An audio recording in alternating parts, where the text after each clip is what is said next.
Okay, welcome to One Stop Co-op Shop. This is Steve. I'm here with Canje Studios. How's it going, Canje? Hello. And we're both here with an extra special guest. We have Gail from Bona Fide Games. Hey, thanks for having me. Thanks for joining us. So Kanji was the mastermind behind setting this up. But we are here to talk about a game, Silver Coin: Age of Monsters, with Gail. So if you're interested in the game, you came to the right spot. And we are going to Yes, be so doing this live. So if you guys have any questions, we're watching live chat. So we'll field any questions you have about the game or about 2Gale or whatever. Let's do that. awesome. So Gal, tell us a little bit about your background and tell us who you are. Tell us about Bona Fide Games and just introduce. My name is Gal. And we also have three other team members. Bona Fide Games. There are four of us. We come from Slovenia, which is a small country in Europe, European Union. 2 million people, so not a lot. But yeah, we are all just hobby board gamers. We love board games, and like 5 years ago, we kind of started this project. Poured our souls into it, and after 5 years of hard work, we kind of finally paid off. So yeah, here we are. I am more of a communication specialist in our team. So my brother, the designer, is not here today, but hopefully I can answer all the questions you have and talk about silver coin, right? So what type of games do you enjoy playing yourself? Yeah, I'm more of a hardcore gamer. I typically like strategic games, big games, adventure games. Like my favorite game is Twilight Imperium, so you know I don't have problems with longer games. Yeah, but like any game can be interesting to me if I like the theme, if I like mechanics, if they're well connected between each other. So yeah, really like Game of Thrones Second Edition, Cosmic Encounter, for example, Tainted Grail. Really like co-op, competitive, solo. I can do it all, but generally I like to play with people more than by myself. So definitely heavy co-op or competitive style games. Yeah, yeah, yeah. Okay. So tell us a little bit about Silvercoin and Age of Monster Hunters. What is it and how does it play? So it's an adventure game for 1 to 5 player. So it has solo, co-op, and competitive. So whatever your heart desires, it has. And basically, they're all kind of interconnected. You're playing a role of a monster hunter, and you're traveling this grand open world. It gives this slight sandbox experience, I guess. And you're traveling this world, the six kingdoms. They're giving you missions, quests to defeat monsters, and eventually you try to defeat monsters to earn rewards. Now competitive mode, the one who has the most coins wins the game. So it's like you have a job, and just like in real life, you know money is kind of the conqueror of today's world, and so is in this game. The most successful hunter wins. But in solo and co-op there may be other winning or losing objectives, and it depends really on the scenario. So this would be like this really short descriptions, but of course we can talk about other things in detail. Well, So, so go ahead. Go ahead, Steve. so how does the game end if you're hunting monsters? Is it aiming for a certain number of rounds or a certain number of monsters defeated?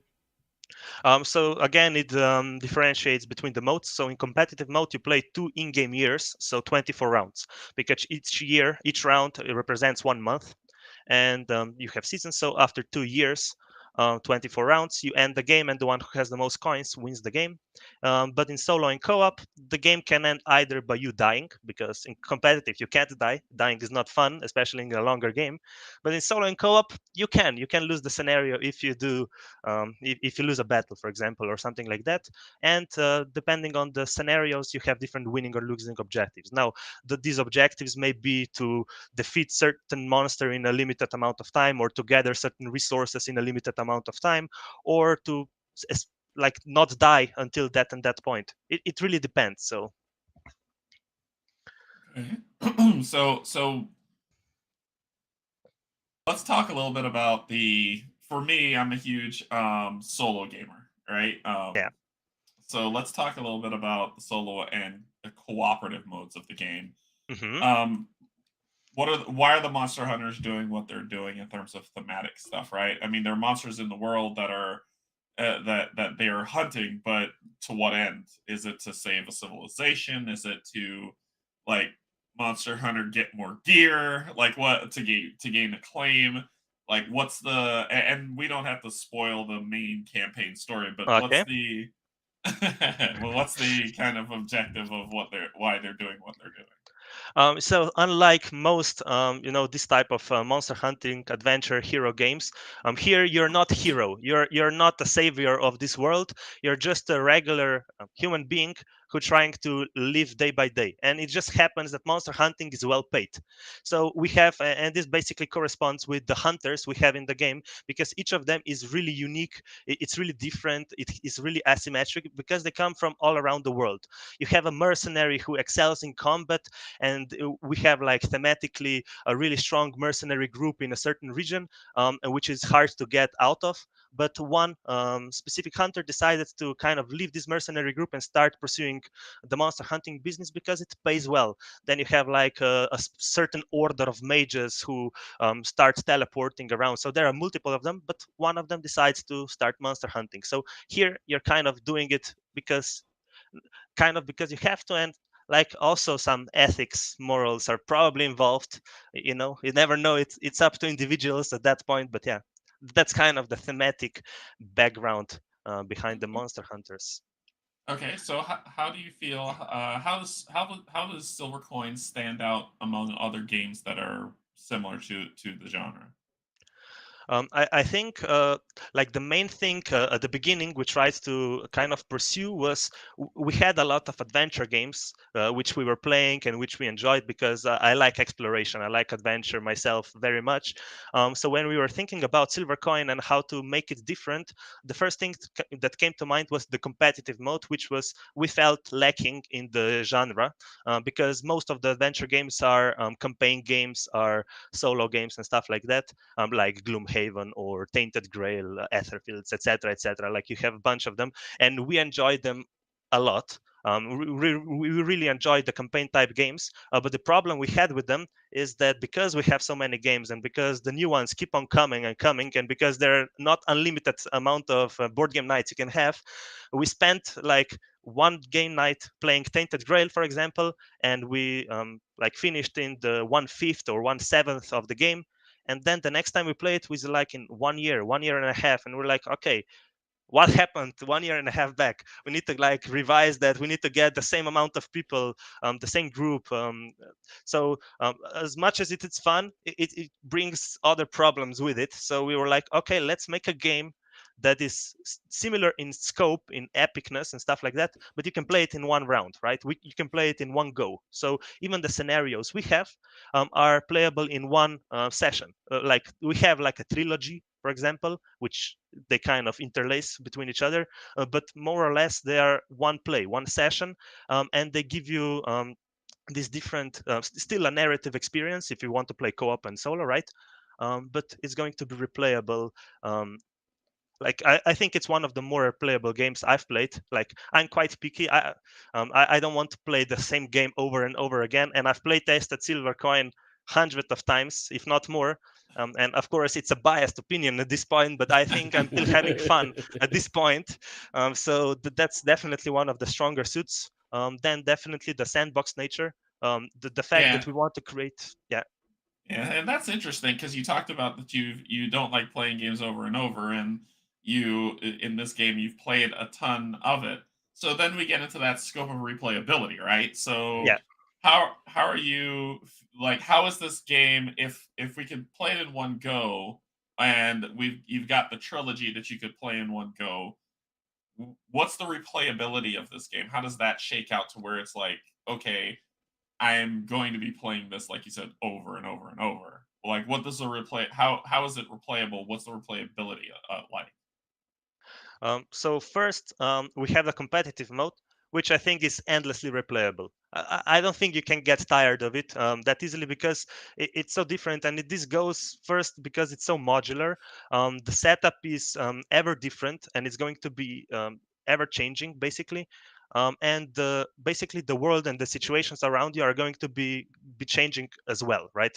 So first of all, we have I think at this point 8 different characters, and there's still a lot of room for more characters, and each character brings its own playstyle, its own feeling to the game, strategy. Like for example, we have a shapeshifter who is the only one who can transform into the monster she slays. So she's fighting monsters as the monster, right? She transforms and uses the ability of monsters. Then you have the chronomancer who manipulates time. He's the only one who can go into the past and changes things, or who can see into the future and see what's ahead, and even manipulate stuff like that. And like on and on. I'm not going to go into every specific character, Right, but right. like the symmetry of the characters is the first thing. Then the setup of the game. Each time, it even starts with bidding, so you can bid for the characters, for the starting location, for the starting magic, and the starting locations. There are 90 of them.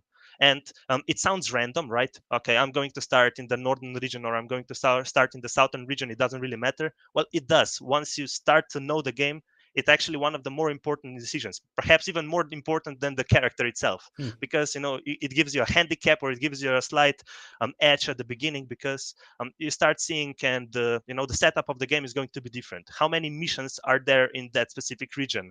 Which herbs are growing in that specific region?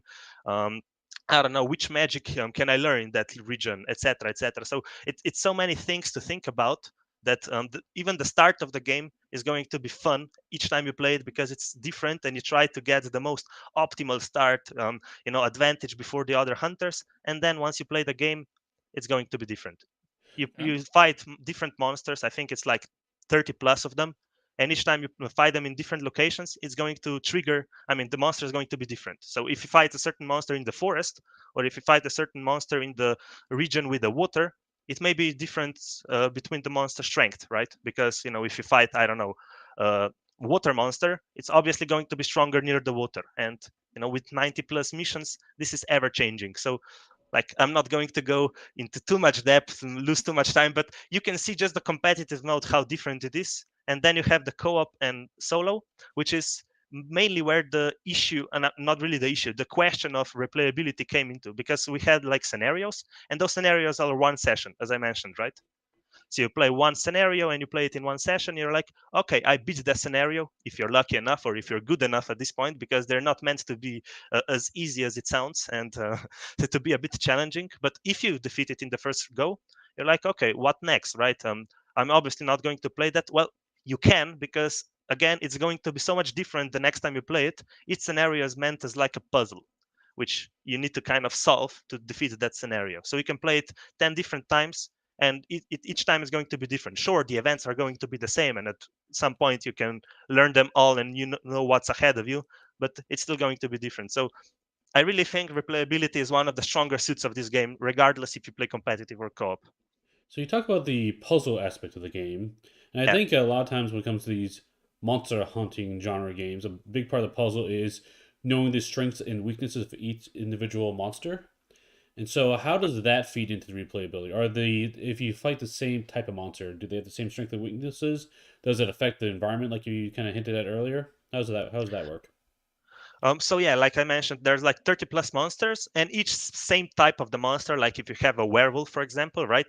Each werewolf has the same kind of modification. So that maybe means that each werewolf can only be found during the full moon, or each werewolf is stronger in the forest, or each werewolf is weaker to that and that knowledge if you have it, for example, right? So that's not going to change. So that werewolf stats, and you can learn it in advance. You know which monsters you're going to fight, although they are kind of hidden. They are kind of I know I forgot the word, but you can't see them basically, right?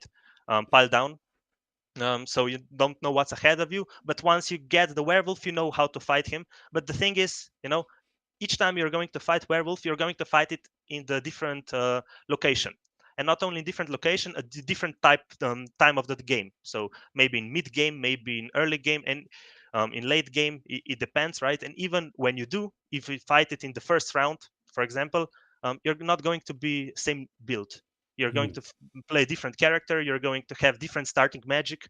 Perhaps you're going to have different knowledge. The circumstances are going to be different. So that's really the point of this game. The point of this game is not the battle, but the preparation. what do I need to defeat this werewolf? I need to fight it in the forest. Okay, he's stronger in the forest, but can I nullify that? Yes, I can. What do I need to nullify that? I need that and that knowledge. How can I get that knowledge? I need to go there and read this book in this library, and I'll get this knowledge, and I'll be stronger against the werewolf. This is basically how the game plays.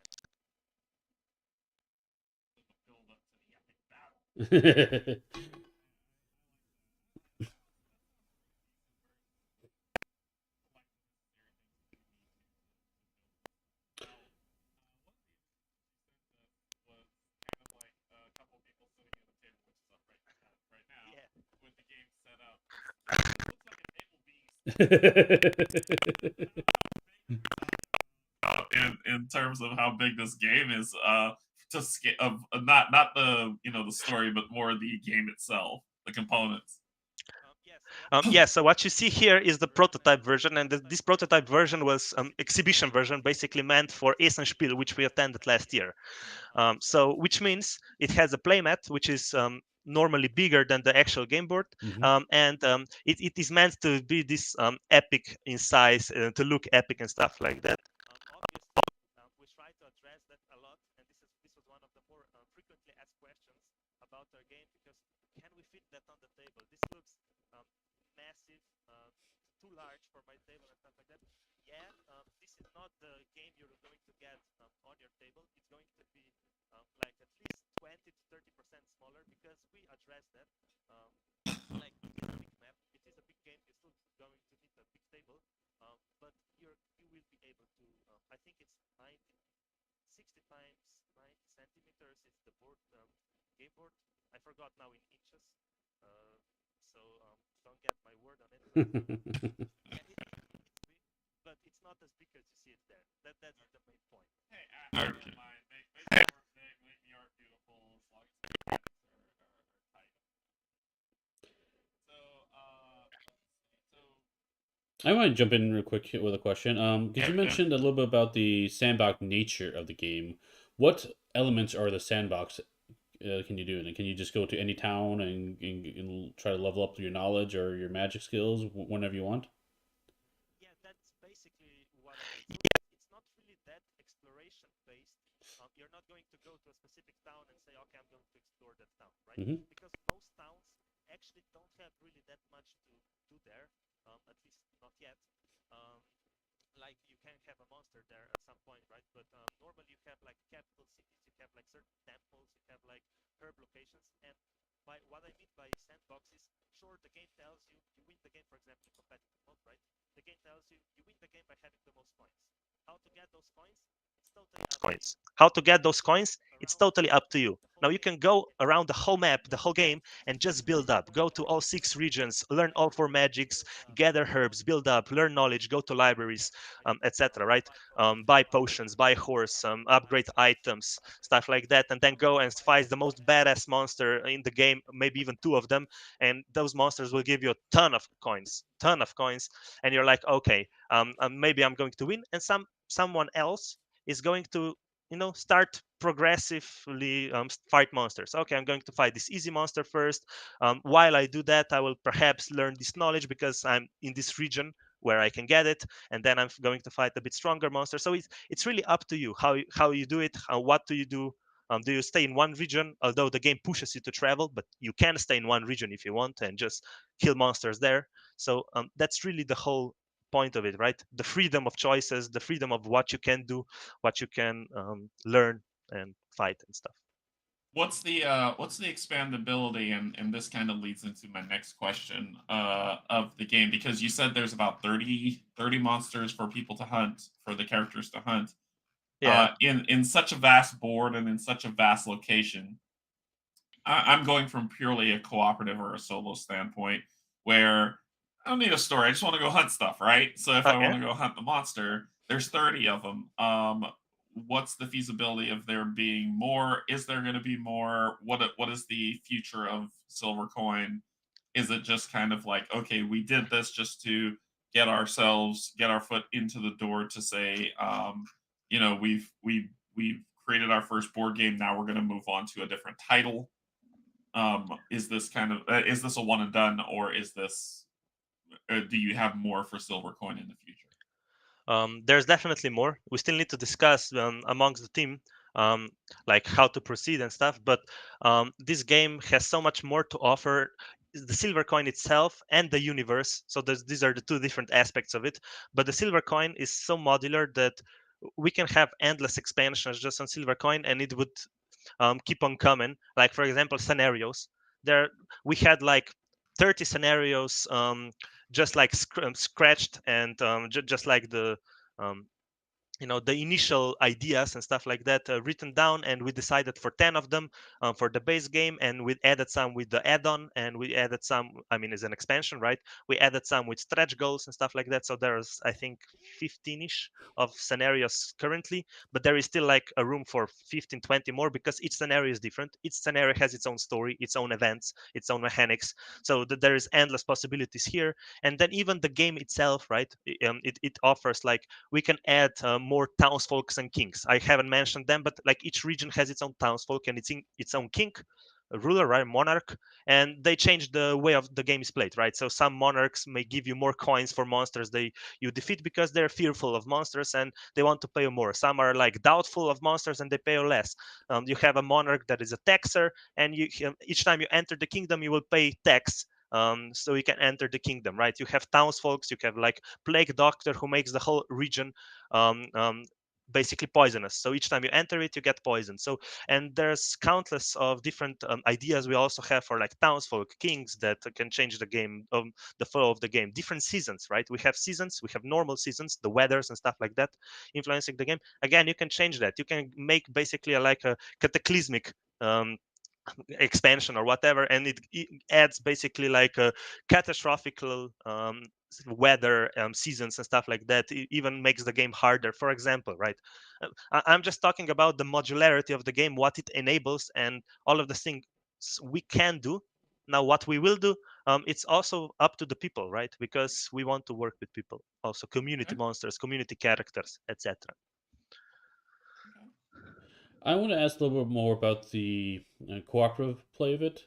Mhm. Because in competitive, sounds like you're going out hunting monsters. It sounds like you're doing individually. But for cooperative play, are you able to work together to defeat the same monster? How does that work? Yeah, there are a couple of mechanics that you can do in cooperative that you can work with people. First of all, there's decisions, which are always collectively, because when you're deciding for events, the events will give you decisions. Do you want to do A? Do you want to do B or something like that? And you like decide collectively. Then you can do certain actions together. For example, if you're doing like location actions together, so if you're the same location and if you're doing an action there, you can trade potions, you can trade coins, you can trade stuff like that, right? Hmm. Then you can travel together. So if one person moves, because you have it's action selection in our game, so when you're doing an action and you say, okay, I will move, you can basically move the other player with you, and you carry him. Basically, you pay a bit of physical flow, which is like stamina, sort of. So you play like stamina to drag him with you, and you can even use like combos. For example, if one player can teleport because he has portals, and the other player can use like hidden paths and stuff like that, you can both use those abilities, and you can do like cool combos, teleport, use a hidden path, and you just move like 20 spaces instead of 5 because you use those epic combos together. So that's the second thing you can do. And the third thing, you can fight monsters together. Now, how that works is you still need to kind of individually kind of calculate the strength, which is basically, if I drink a strength potion and you don't, that doesn't mean that you're going to be stronger against the monster, right? We're going to individually kind of calculate the strength, but like the knowledge, for example, we gathered, because knowledge is one of the more important things in our game, how to determine the strength of a monster and stuff like that, how much knowledge you require to fight a monster. The knowledge is collective. So if I have 3 unique knowledges and you have 2, we have collective of 5, right? Mm. And we can fight together, and we will fight the same monster. So the monster is going to lose health each time I hit it or each time you hit it. So there are basically a lot of options for co-op play, but it's going to be up to you, up to the game, right? Do you want to travel together and fight monsters together? Do you want to each go separate ways and fight different stuff? It's up to the scenario, it's up to your decisions. Both can win, but maybe some is more optimal than other. Right. That's the main gist of it. And then how does the rewards work with cooperative play? Are they duplicated, or do you have to split them amongst party members? Depends on the reward. So there are three types. There is coins, there is reputation, and there is experience. Experience, both of you get the experience. Reputation, both of you get the reputation, but some of it is split. Like the collective reputation is the same, whereas the individual is you both get it, and the coins is split. So if you get 200 coins for a monster, if you defeat it together with me, we can split it, but it's up to us how to split it. Maybe I can get 200 coins and you get none because we decided so, because maybe I need coins to buy certain potions because I'm going to go fight this quest monster, for example. And or maybe we could just go 50-50 and we all both split 100 coins and that's it. So yeah. Cool, cool. Oh, that's really nice. I like what I've heard. I'm curious. I'm definitely curious to try out the co-op mode and the solo mode of it. So, is there a space that exists today that someone could say, okay, well, I want to demo it. I know you're still working on it. That they can try the game out. So first of all, we have the game uploaded on Tabletopia. So regardless of where you are based, if it's in US, if it's in Germany, if it's in Indonesia, Japan, doesn't matter. You can all playtest the game on Tabletopia. I know none of us are fans of digital game, but um, the technology is evolving. The COVID kind of enabled us, and it kind of helped with the game development a lot. So we kind of still use the Tabletopia for game development ourselves and for playtesting, because we want to do global playtesting, not Hmm. just a bunch of friends playing the game. We want objective opinions. We have a lot of people already played the game, who suggested stuff, who looked at the rule book, who looked at everything. So Tabletopia is probably the easiest way to do so. But if you want to play the game physically, we still do that in here in Slovenia. We have a couple of prototypes. They're a bit outdated, but if we are there, this is no problem because we can kind of be with you and do that Say what's together, right? changed. Yeah. Say Yeah, what's say what's changed. changed exactly. But yeah, we will have that different physical sessions because it's not the same, even that lengthwise, right? Uh, for me, usually game lasts longer on Tabletopia than they do in IRL, right? So. Okay. And so we play, and so we play this game on Tabletopia, and we're like, oh my gosh, this game is amazing. We want to buy, we want to pick it up, we got to have it right now. How do we go about? Is there a space for someone to get the game still, even though the Kickstarter is ended? Yeah, so we have late pledges open. So the late pledges basically give you the same game as the Kickstarter does, because we didn't want kind of to take that chance away from people if you discover it 2 days after the Kickstarter campaign, right? So you get the same game. It's going to be a bit more expensive than it was on Kickstarter, because that's one of the perks of you know helping us fund, Hmm. right? So late pledges are open, and they probably still will be for at least a couple of months.